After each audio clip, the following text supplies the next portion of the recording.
हमारे बहुत सारे किसान साथियों की गेहूं की फसल 20 दिन से लेके और 30 दिन के आसपास की हो गई है। आज की वीडियो में हम इसी विषय पे बात करेंगे कि जब हमारी गेहूं 20 से 30 दिन की अवस्था में होती है तो इन अवस्थाओं में गेहूं की हम देखभाल कैसे करें, ज़्यादा कल्ले पाने के लिए हमें क्या क्या इस्तेमाल करना चाहिए, पहला पानी लगाने का सही समय क्या है, पानी लगा चुके हैं तो खाद कौन सी डालें और कैसे हम ज़्यादा उत्पादन ले सकते हैं। क्योंकि 20 से 30 दिन का समय गेहूं की फसल के लिए बहुत ही महत्वपूर्ण समय और नाजुक समय भी माना जाता है। कुछ भी गलती करेंगे तो पैदावार कम मिलेगा, कुछ भी अच्छा करेंगे तो पैदावार में भी बढ़ोतरी होगी।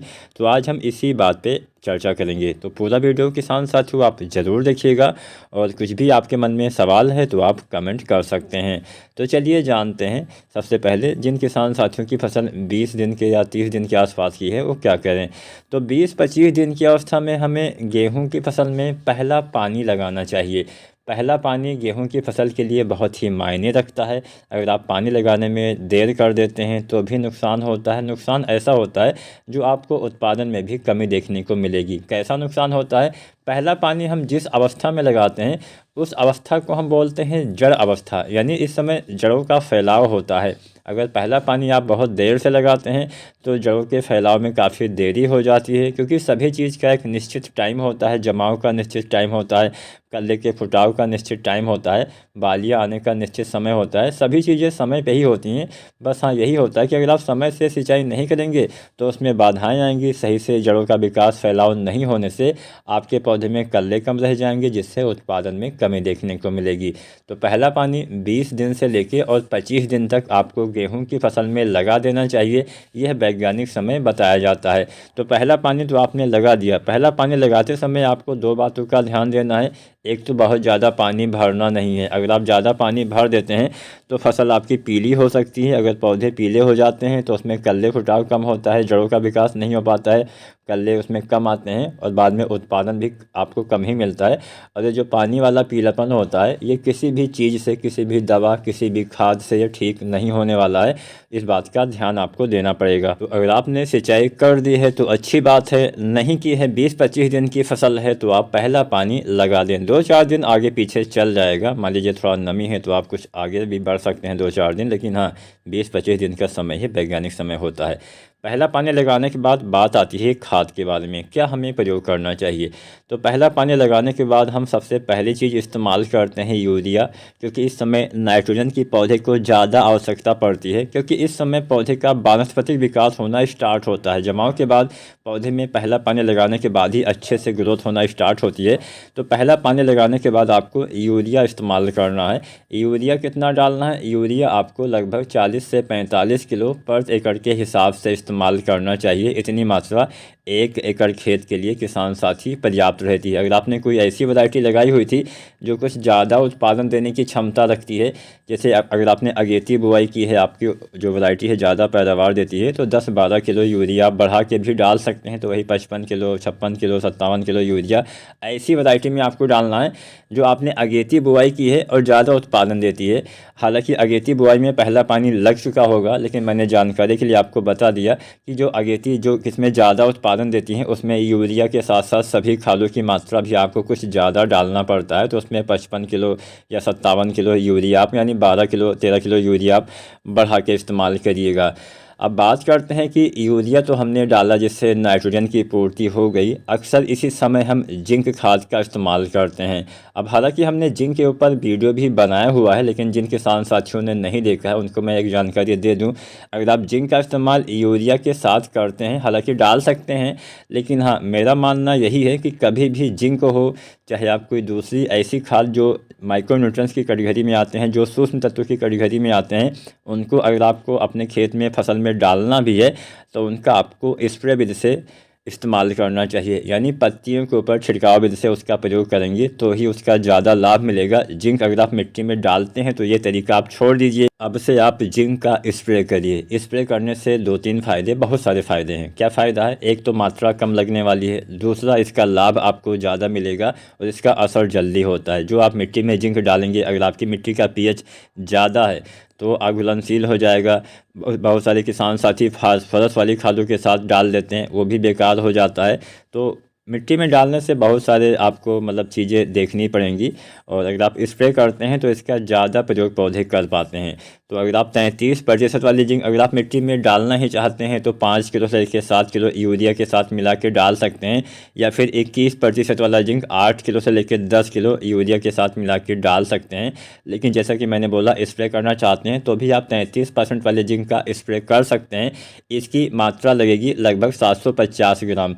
अगर आप 21% वाला जिंक का स्प्रे करना चाहते हैं तो यानी जिंक सल्फेट आता है 21% वाला जिंक सल्फेट या 33% वाला जिंक सल्फेट, तो 21% वाला जिंक सल्फेट जो आता है इसकी 1 किलो मात्रा आपको लेनी है। हालांकि एक बात का ध्यान ये भी देना है कि अगर आप जिंक को मिट्टी में डालते हैं तो एक बार ही डालना है, लेकिन अगर आप स्प्रे करते हैं तो 2 या 3 बार आपको डालना पड़ेगा। तो पहले पानी पे, दूसरे पानी पे या बाली आने से पहले आप डाल सकते हैं, या फिर हर 20 दिन के अंतराल पे आप इसका इस्तेमाल कर सकते हैं। 15-20 दिन के बाद डाल सकते हैं। 3 बार या 2 बार आप डालेंगे तो काम चल जाएगा।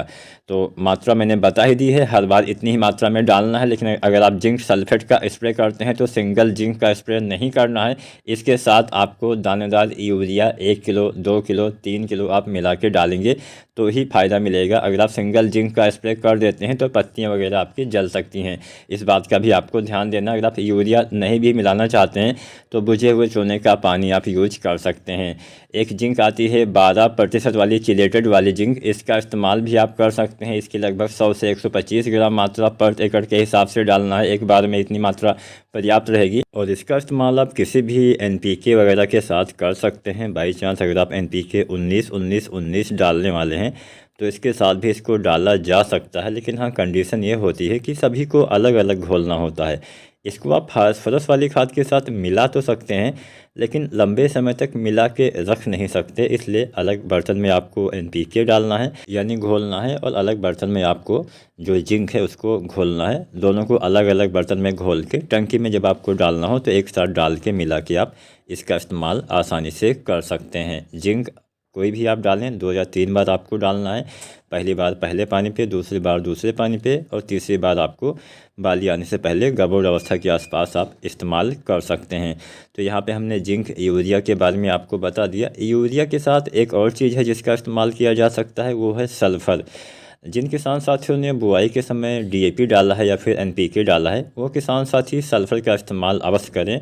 जिन किसान साथियों ने सिंगल सुपर फास्फेट वगैरह डाला है जिसमें सल्फ़र की मात्रा पाई जाती है, तो उनको तो डालने की आवश्यकता नहीं है। लेकिन जिन्होंने केवल DAP या फिर कोई NPK, जैसे NPK भी बहुत तरह से आते हैं, 12-32-16, 10-26-26 इस तरह से खादें डालिए, तो आपको जिसमें सल्फ़र ना हो उन किसान साथियों को सल्फ़र यूरिया के साथ पहले पानी पे 3-4 किलो जो 90% वाला सल्फ़र आता है उसका इस्तेमाल करेंगे। तो इससे क्या होता है कि नाइट्रोजन की क्षमता काफ़ी बढ़ जाती है। जो आप यूरिया डालेंगे पौधे इसको ज़्यादा मात्रा में ले पाएंगे, जिससे इसका प्रयोग बढ़ने से आपके पौधे में अच्छे से विकास वगैरह हो पाएगा।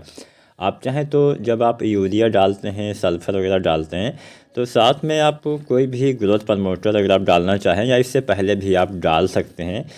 जो ग्रोथ प्रमोटर आते हैं जैसे सागरिका हो गया, सागरिका Z++ अगर आपको डालना है, वैसे तो इसका इस्तेमाल बुआई से 10-15 दिन के आसपास कर देना चाहिए। लेकिन ना डाल पाए हो तो आप इसका इस्तेमाल पानी के लगाने के पहले भी कर सकते हैं, पानी लगाने के बाद भी कर सकते हैं। यूरिया के साथ मिला के भी इसका इस्तेमाल किया जा सकता है। 10 किलो पर एकड़ के हिसाब से सागरिका दानेदार कोई भी हो, अगर आप सागरिका गोल्ड भी डालने वाले हैं तो उसका भी इस्तेमाल कर सकते हैं। बायोवीटा डालने वाले हैं तो उसका भी इस्तेमाल कर सकते हैं, या फिर किसी भी दूसरी कंपनी का, अच्छी कंपनी का अगर आप यूज़ करते हैं तो उसका इस्तेमाल आप इसके साथ करेंगे तो फ़ायदा आपको अवश्य दिखाई देगा।